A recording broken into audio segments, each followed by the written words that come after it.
কতটা যন্ত্রণা, কতটা কষ্ট নিয়ে একটা মানুষ চলতে পারে আমার এই ভিডিওটা দেখলে আপনারা হয়তো বুঝতে পারবেন। যারা আমার ভিডিওটা দেখছেন কম বেশি আমাকে সবাই চেনেন। আমি শক্ত প্রকৃতির একটা মানুষ, এটা আপনারা সবাই জানেন। এটা ছিল সকাল 10টার ঘটনা। আমি ঘুম থেকে ওঠার পরে দেখি আমার চোখের ব্যান্ডেজটা খুলে গেছে, বাকিটা উঠে দেখি চোখ থেকে প্রচুর ব্লিডিং হয়েছে। আমি ওই জিনিসটা অ্যাকচুয়ালি ভিডিওতে নেই, কারণ ওইটা নিলে ফেসবুক আসলে কমিউনিটি গাইডলাইন্সের বাইরে আসবে। এই জন্য আমি অ্যাকচুয়ালি ওইটা ফেসবুকে দেখালাম না।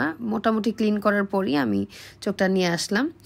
আর আমি অলরেডি ডিসপেন্সারিতে গেলাম।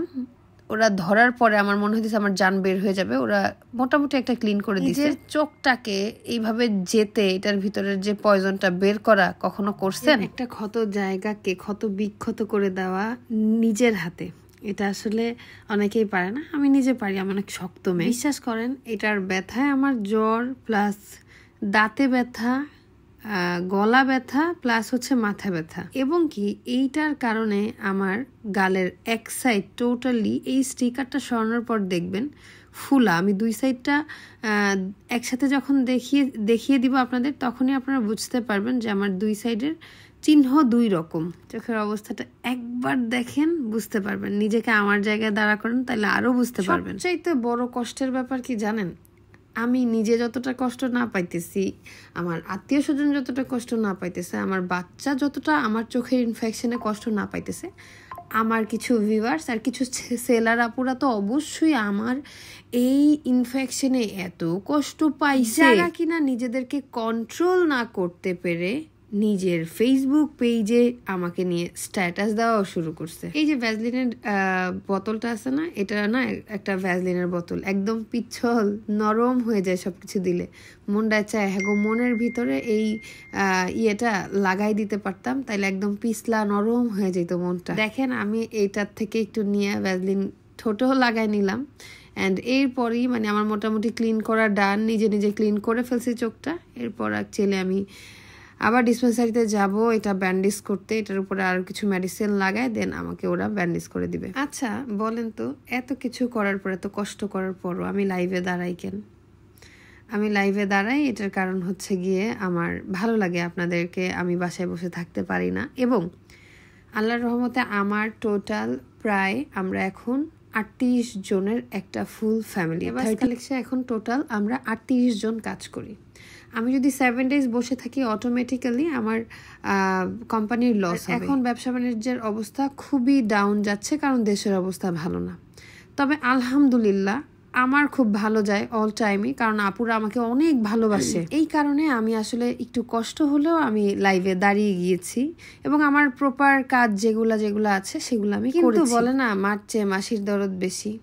আচ্ছা, আমি না হয় লাইভে দাঁড়াইছি, হ্যাঁ আমার এই পরিস্থিতিতে আমি লাইভে দাঁড়াইছি, আমাকে ছোট করে কি আপনি অনেক বড় হয়ে গেছেন বলেন তো? আচ্ছা বলেন তো, একই প্ল্যাটফর্মে কাজ করে আমি যদি কাউকে ছোট করি, তার মানে তো আমিই ছোট, তাই না? আমি না কারো পিছনে কখনো লাগি না। খালি একটা কথা চিন্তা করে, আপনারা আমার সবাই অনেক সিনিয়র।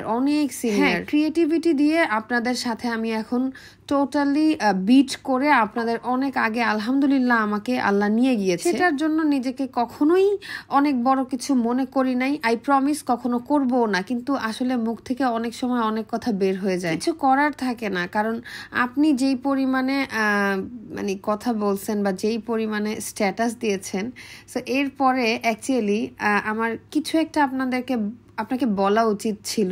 তবে আমি আপনাকে রেসপেক্ট করি। যারাই আমাকে নিয়ে কথা বলেছেন, টুকটাক অনেক কথাই আমার কানে আসছে। বিশ্বাস করেন, আপনাদের এই টুকটাক কথাগুলো আমার মডারেটর আমাকে জানায়। তাইলে একবার চিন্তা করেন আপনাদের লেভেলটা কোথায়।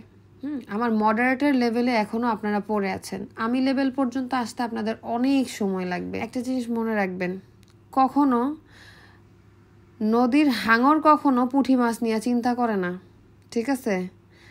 আর আমি ওই নদীর হাঙর, ঠিক আছে? আমি কখনো আপনাকে নিয়ে স্বপ্নও ভাবি না।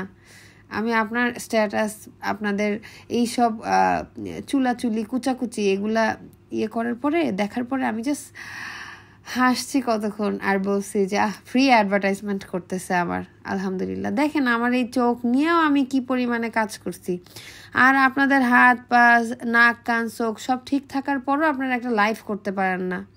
আমার সাথে আপনাদের সাথে কোথায় পার্থক্য এটা জানেন? এই যে এখানে পার্থক্য। অনেক তো অহংকারীমূলক কথা বলেছি, অনেকেই বলবেন আপনার অনেক অহংকার বেড়ে গেছে, আপনার অনেক নাটক বেড়ে গেছে, এমনি আপনি নাটকবাজ, এত চোখের মধ্যে ব্যথা তারপরেও আপনি মেকআপ করে আসছেন। আমার এনার্জি আছে তাই আমি করেছি, আমার এনার্জি আছে তাই আমি লাইভ করছি, আমি আমার লাইভ মিস করছি না, আমি আমার কাজে ফিরছি, কাজ করছি, ঠিকঠাক মতো করছি, আমার সমস্যা হচ্ছে না। আপনাদের এত কেন সমস্যা হচ্ছে আমি এটাই তো বুঝলাম না। বলেন যে কোনো পরিস্থিতিতেই লাইভ করতেই হবে। হ্যাঁ ভাই, আমার যে কোনো পরিস্থিতিতে লাইভ করতে হবে।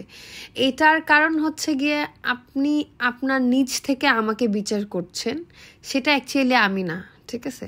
আপনি যেই জায়গায় শোরুম দিছেন জঙ্গলে, ওইখানের বিচার আর এইখানের বিচার মানে আমার সাথে বিচার কইরেন না। আমার দুইটা বড় বড় শোরুম, দুইটা শোরুম প্রায় 550 স্কোয়ার ফিট এবং খুব ভ্যালুয়েবল একটা জায়গা। আমার দুইটা শোরুমের স্টাফ আছে 8 জন এবং আমার পার্লার, আমার অফিস, আপনার কোনো ধারণাই নাই আমার সম্পর্কে। যাই হোক, বাদ দিলাম, বিচার দিলাম। আল্লাহ ছাড় দেয়, আল্লাহ ছেড়ে দেয় না।